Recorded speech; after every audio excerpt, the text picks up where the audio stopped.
Technologies. And this is Mick, the Doctor of Digital. And welcome to Sex 101. Sex 101 is created to empower our sexes and relationships.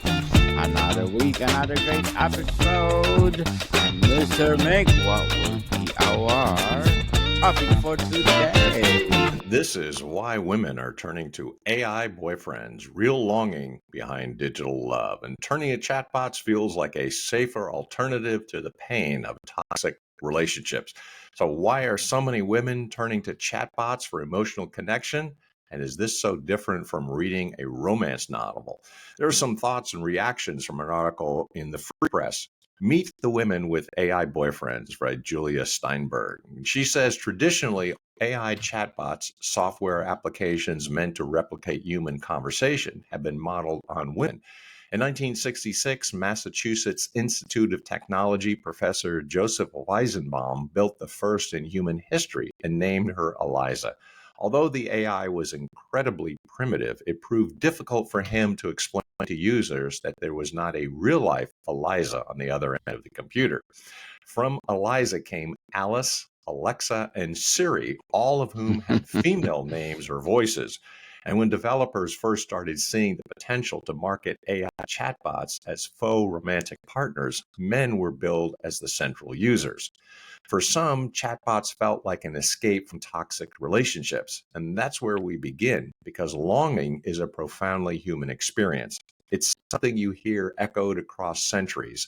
In the Song of Songs, the lover cries out, I sought him whom my soul loves. I sought him, but found him not. This ache for connection isn't weakness, it's sacred, almost divine. But women turning to chatbots aren't doing so out of desperation. They're doing so because they're exhausted. The demands of real relationships, the fears of emotional vulnerability, they're heavy.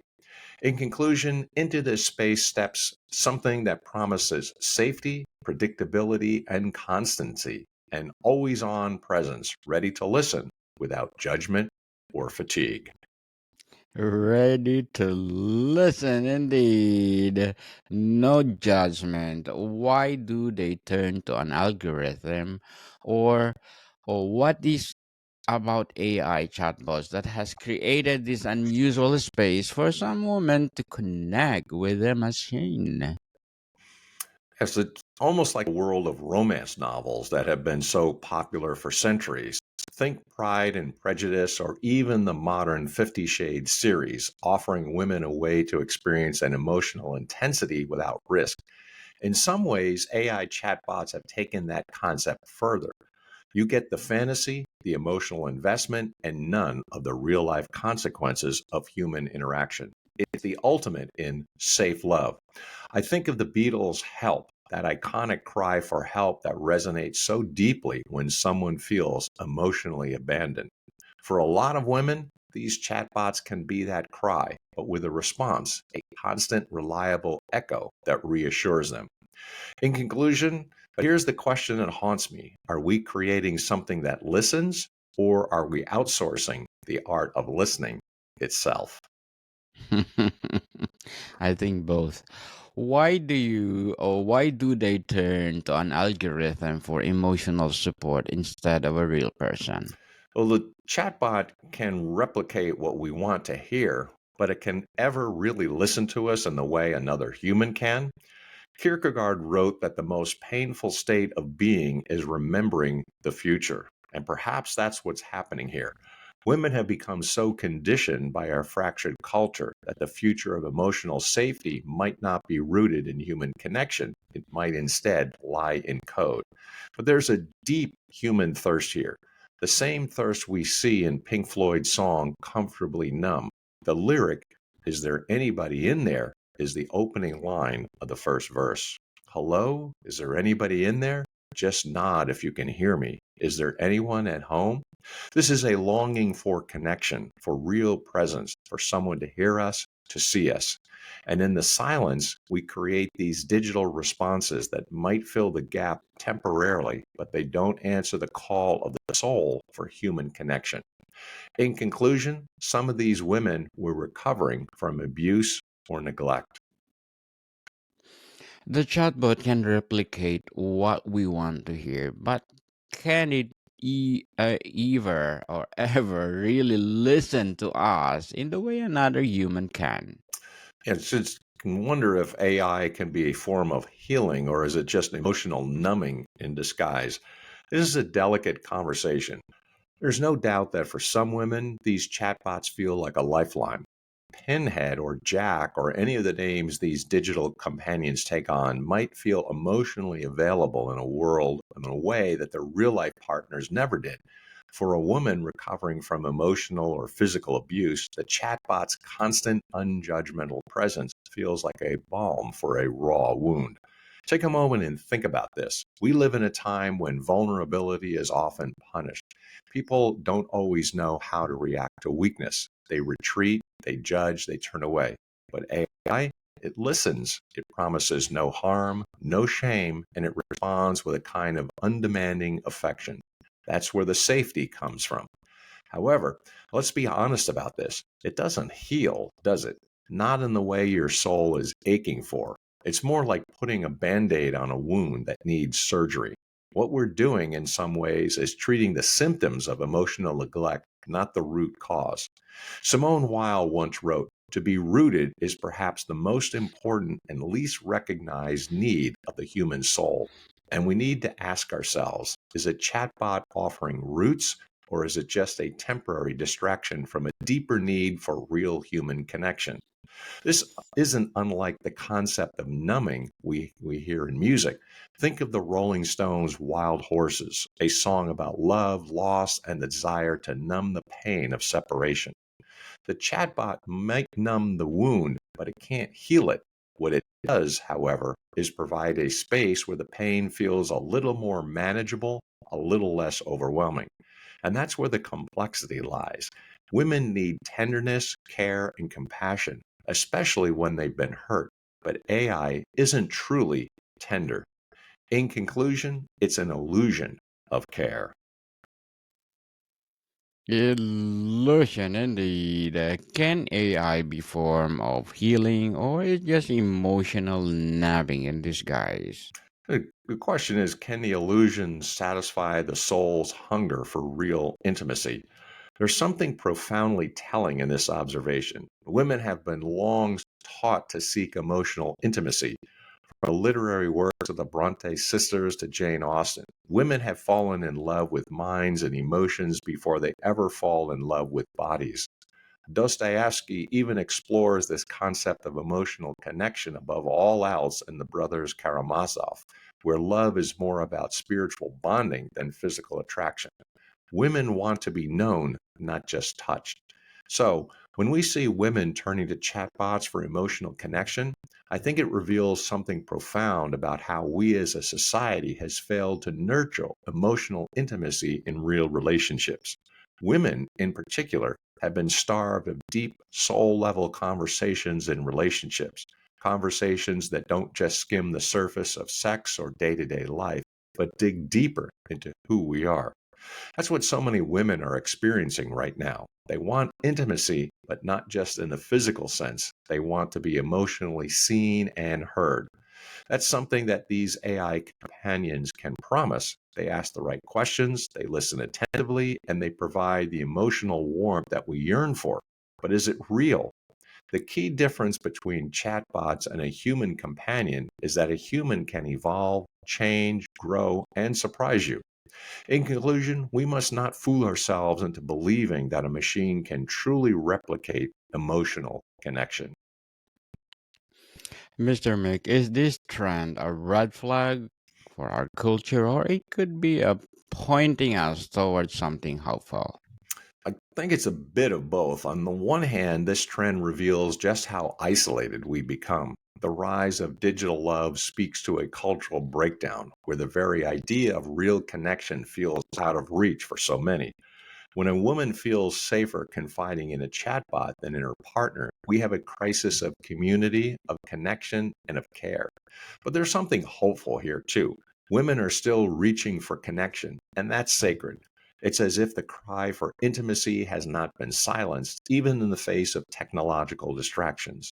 The fact that these women are choosing to engage emotionally with AI, even if it's a stopgap, shows a hunger for something more. Patsy Cline's classic, I Fall to Pieces, captures the vulnerability that comes with loving and losing. You want me to act like we've never kissed. That's heartbreak in her voice, but also a refusal to pretend. Similarly, the women engaging with AI aren't pretending they don't want a connection. They're admitting it, maybe awkwardly, maybe digitally, but honestly. In conclusion, in some respects, this trend may serve as a transitional trap, an interim measure that points us to a deep rediscovery of what it truly means to listen to one another. Can AI help us temporarily ease the pain of isolation, but can it ever replace the kind of deep connection that is only possible between human beings? What do you say to the woman listening to had who's had her heart shattered and is quietly wondering if an AI might be safer than falling in love again? To her, I'd say this: your longing is not ridiculous, it's holy. You're human and you crave connection. That yearning is sacred. But be careful. Trey's safety is not without its same without fulfillment. And the truest kind of gladness doesn't come from avoiding pain, it comes from the variety of love that transforms us, the love that demands risk.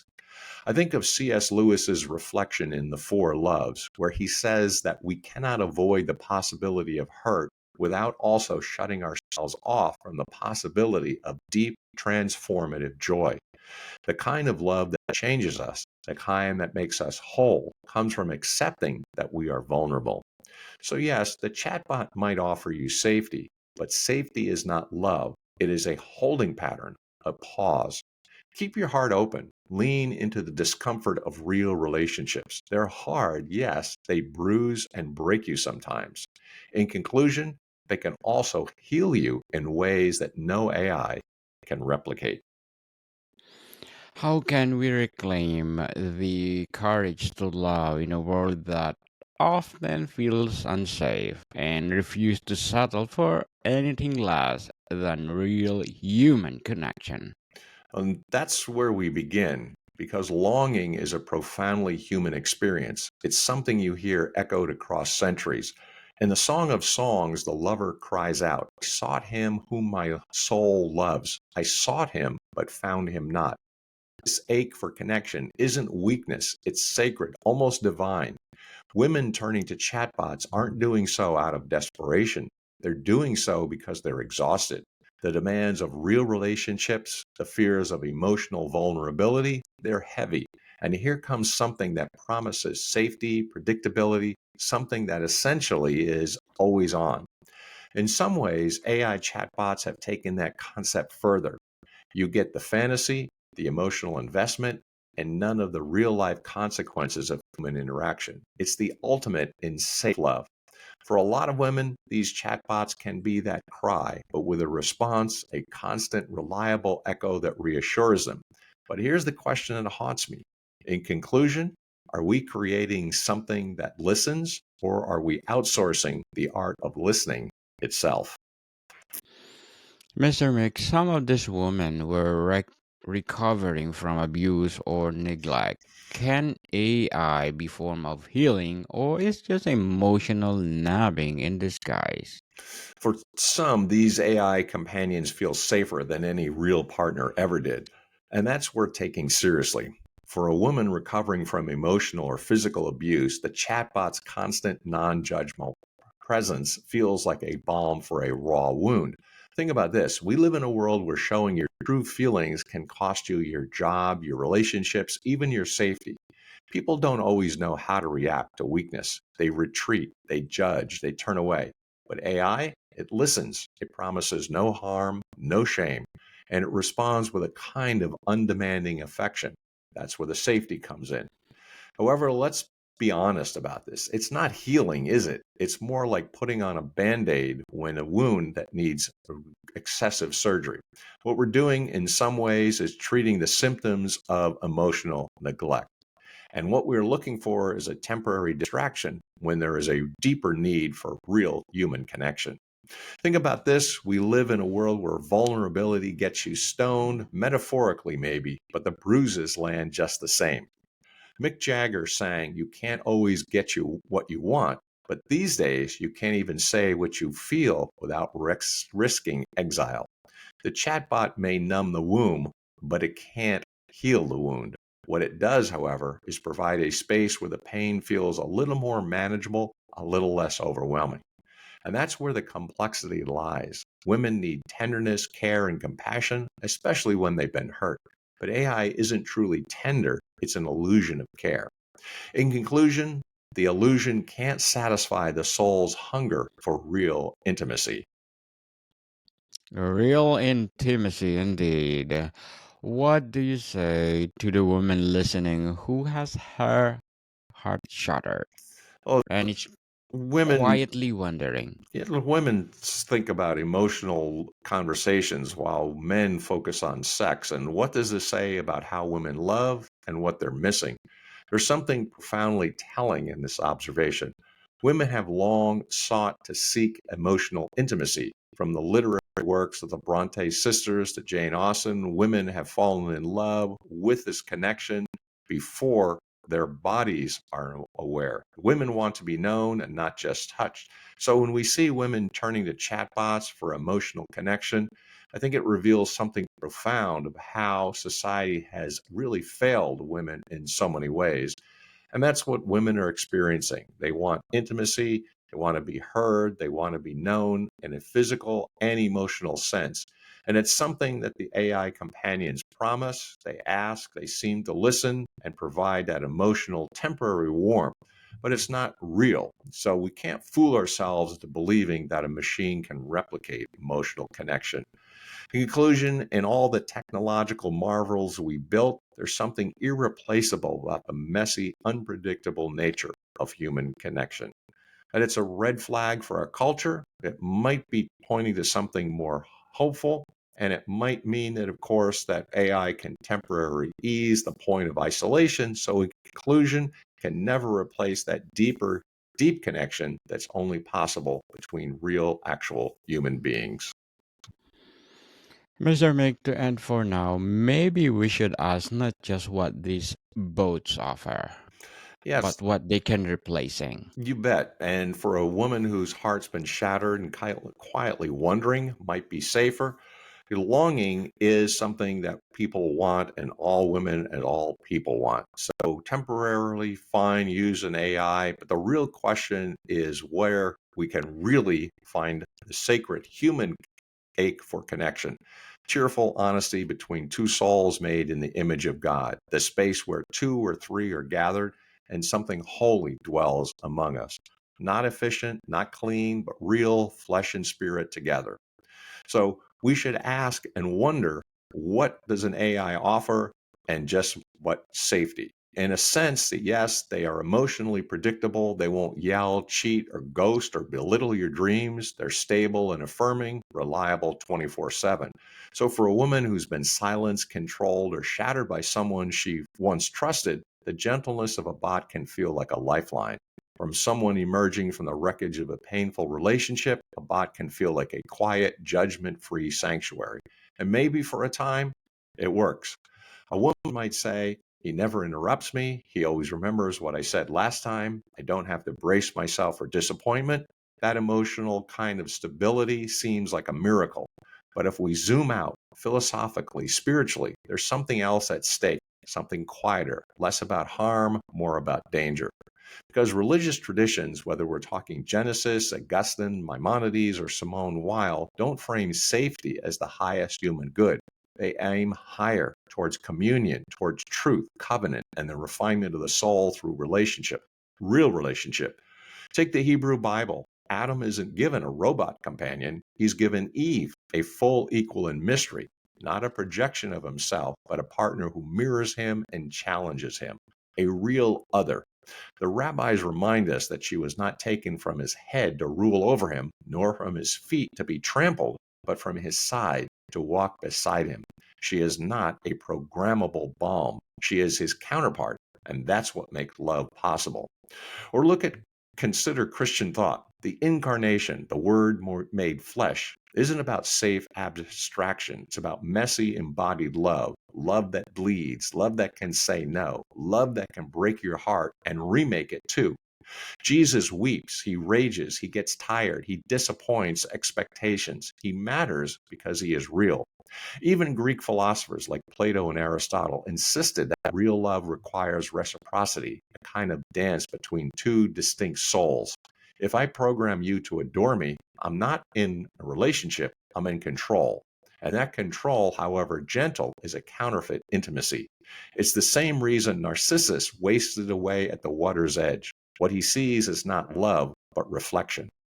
As Soren Kierkegaard put it, if you take away the possibility of offense, you also take away the possibility of faith. Translated, if everything is engineered to feel good, we never grow. We just float.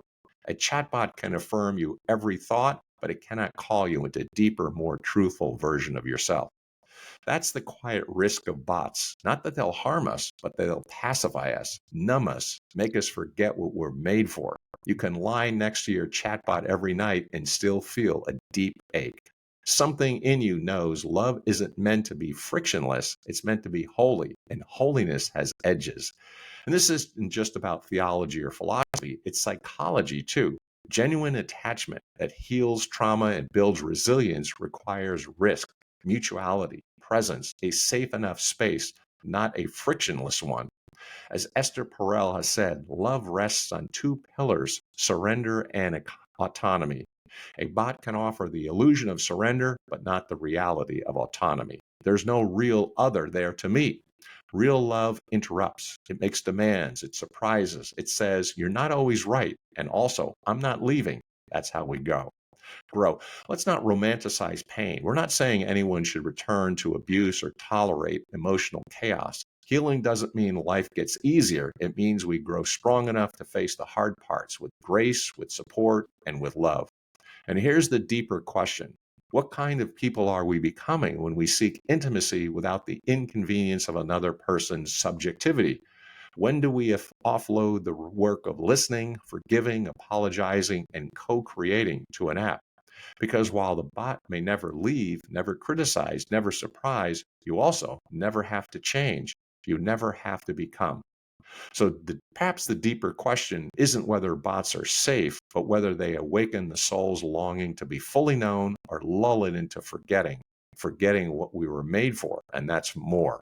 Real love, flesh and blood, inconvenient, breathtaking love is always a risk, but it's also the only thing that makes us fully human.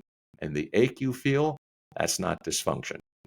In conclusion, that's the soul refusing to settle for simulation.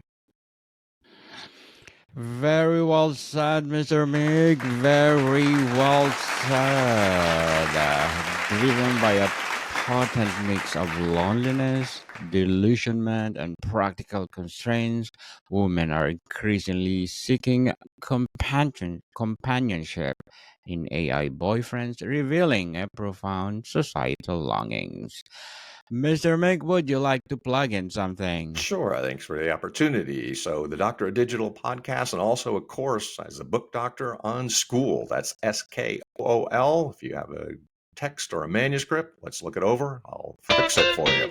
Also, there's a couple of volumes on Amazon, Burning America, and also On Track Ian Hunter, a couple of works that I put out there. Until next time, we appreciate the opportunity, Mr. Daniel. Yes, indeed. Let's support Mr. Mick because if you support him, more and more and more empowering episodes of the podcast itself, more and more empowering books to come, more and more empowering authors to come. And I want to invite you to please do listen to our baby podcast, Mental Health 101. And this podcast is created to empower our mental health awareness. Mr. Mick, thank you so much for your time. Thank you, Mr. Daniel. Until next time, stay assault. More to come, people. See you soon.